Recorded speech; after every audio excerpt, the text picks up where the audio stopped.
Hello everyone, welcome to this competitive edge channel. Today we are going to see about the purchase return and sales return. In the previous video also, when I was speaking about the purchasing goods on credit, even I said about this purchase return and sales return. You may even refer to that video to have an introduction regarding the purchase return and as well as the sales return. Now it's just a continuation of the same thing. In this video, we will be seeing about how to post it into the journal books. Okay, what is the proper entry for recording the purchase return and as well as the sales return, and the significance of the purchase return and sales return. Okay, so first we will see about the purchase return. Okay, so the always the purchase return is just opposite to purchase, which means when a supplier has given some goods to us, okay, for us to sell it to the customers, there is some defect when we purchase those goods. So those goods we are just returning back to our supplier. Such return is called as a purchase return. That is, we return it to our supplier. Okay, then the purchase return is always a credit account. That is, it is opposite to purchase. That is, debit is a purchase. Credit account, that is purchase return, is obviously a credit account. Okay, in order to make a cancellation in the entry. Okay, so this is about the purchase return. So when we buy it from our supplier, that there is some defect in the piece or in the item which we have purchased, so we are returning back those goods to our supplier itself. So such return is called as a purchase return. Okay, the next one is sales return.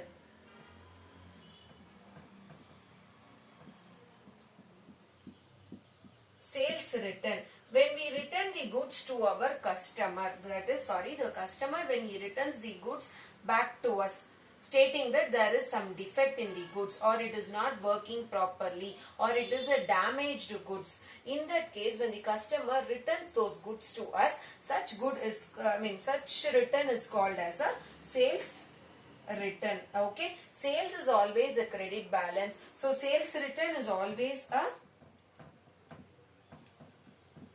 debit account. Okay, so this is the difference between the purchase return and the sales return. Another word for purchase return is that it is also called as return outward. Sales return is called as a return inward. Okay, so this is the basic introduction regarding the purchase return and the sales return.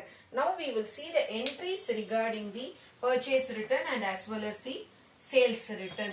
Okay, and I already told you the purchase return is always a credit account.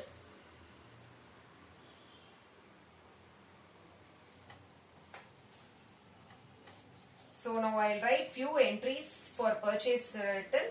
That time you will get to know the difference. Okay, so purchase goods from A worth rupees 50,000. Returned goods to A rupees 10,000. That is, I have purchased goods worth rupees 5,000 from A. Okay, then I have returned those goods. That is not the full value. Some minimum amount I have just written, stating that there is some defect or some damage. So I am just returning those goods. Okay, so journal in the books of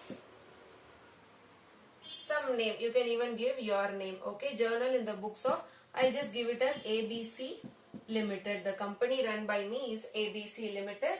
So always start the journal with a heading, date, particulars, LF debit credit. Okay, so what is the first entry? Purchase goods from A. So date I have not mentioned, you can give any date. If date is mentioned, kindly write that date. So purchase account debtor to A account. Okay, to A's account. As we have purchased goods on credit, being the entry for goods purchased from A. Okay, you have to mention the amount also. So 50,000, again 50,000. Okay, so this is one entry. One more entry, I am doing it nearby. As I have no space, I am just doing it here. Again date, particulars,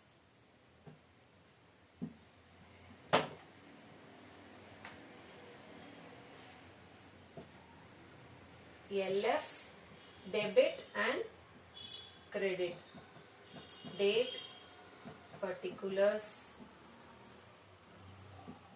LF debit and credit. Okay, so I have marked entry for the first one. This is over.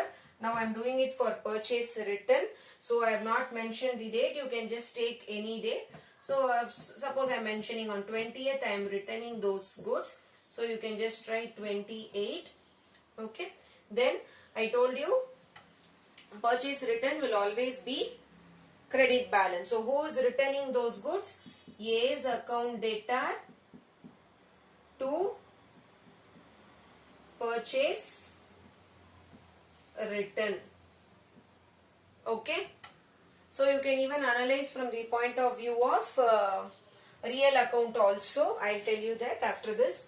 So being the entry for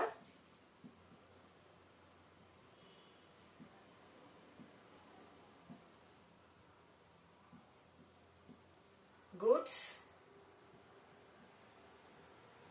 returned to A. So what is the worth of the goods? It is 10,000. So I am mentioning 10,000. Okay. So it is just opposite. See, purchase is there in debit, purchase return is there in the credit. Okay. I'll just correlate this with the personal, real and nominal account. Purchase account is always a real account.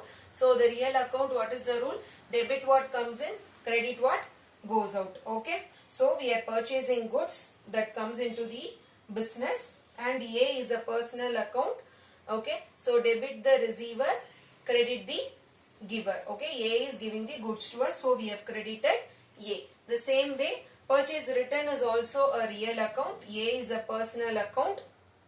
Fine. So debit the receiver and for A's account it is debit the receiver and credit the giver. Okay. So again A's account data to purchase return account. Purchase return account is a real account. Okay. So when real account, debit what comes in, credit what goes out. Okay. So what goes out of the business, that is the goods, we are just returning it back to A. Okay. So A is the receiver. From business point of view, A is the receiver, and what goes out of the business, the goods which we have purchased goes out of the business. Okay. You need not confuse much when you apply the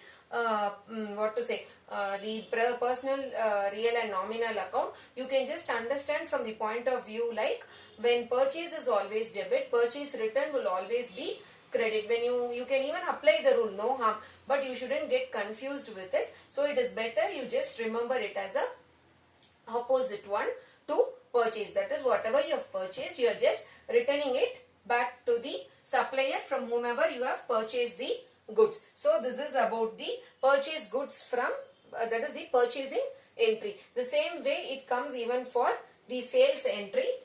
So again I'll just erase this. Sales and sales return.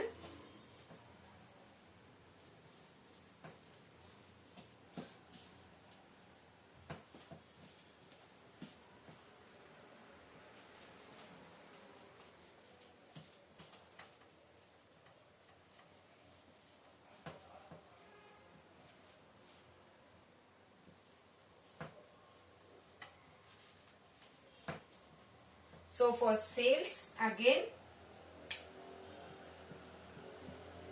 sold goods to be worth rupees 35,000.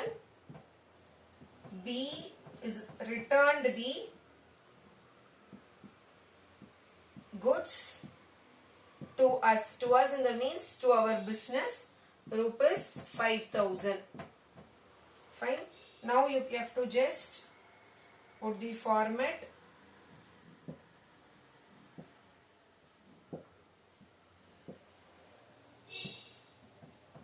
Date, particulars, LF, debit as well as credit. Don't forget to write the heading. Journals, journal in the books of ABC Limited. I have just given a name. Okay. So sold goods to B. What can be the entry? So when we were seeing purchase, it was purchase account debtor to A account. I already told you sales is always a credit balance. So you can just write to sales account. Okay. B account debtor. Okay. B is a personal account. So debit the receiver. Okay. And the sales is a real account. Debit what comes in. Credit what goes out. Something goes out of the business. Okay. So I have not given the date. You can just give the date. Again here, enter the amount.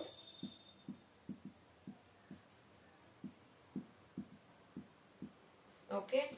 Write the narration being the entry for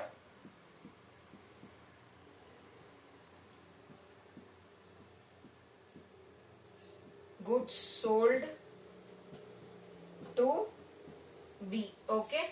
So something we have sold to B. Now he finds some defects in it. So he is going to return the goods to us.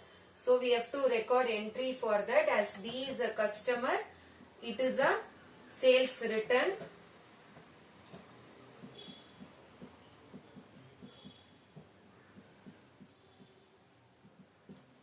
So again particulars. You need not write the heading again because it's just a continuation entry only. As I have no space, I am just writing in the other side. So the date I have not mentioned. Again we can have it as 22/8/20. Fine. He has got the goods to on 16th and he is returning the goods on 22/8. Okay. What can be the entry? As I told you, the sales is credit balance. So sales return is obviously debit balance. Sales return account debtor to B account. See, sales return is obviously a real account. B is a personal account. So what is the rule for personal account? Debit the receiver, credit the giver. So B is the giver. Okay. And debit what comes in, credit what goes out. As the goods which we have sold gets into the business again, sales return is a debit balance. Okay. You need not confuse much by just using the golden rule here. You can just use the concept of it is just opposite to the sales. Okay. So opposite to sales. You can take it that way. Fine. So that will be easy for you. And it is 5,000. Again here it is 5,000. Now being the entry for goods returned by B. Okay. So B is our customer. Fine. So this is regarding the sales return. Fine. If you are clear with the entry, just you can keep this key term in your mind. Purchase return is always debit. Sorry, purchase is always debit. So purchase return is always credit. Sales is always credit. So sales return is obviously debit. So see, when you can apply golden rule and you can find it out. But when you are doing sums, when you are preparing for some exams, if you have some key terms like this, you can just easily recall it and you can apply it wherever necessary. So this is regarding the purchase return and sales return. Purchase return, the other name for purchase return I told you, it is return return outward. For sales return it is return inward. Okay, so this is regarding the purchase return and sales return. Okay, if you really like this video, you can just click on to the subscribe button. So whenever I post videos, you will get the notification. Thank you for watching today's video.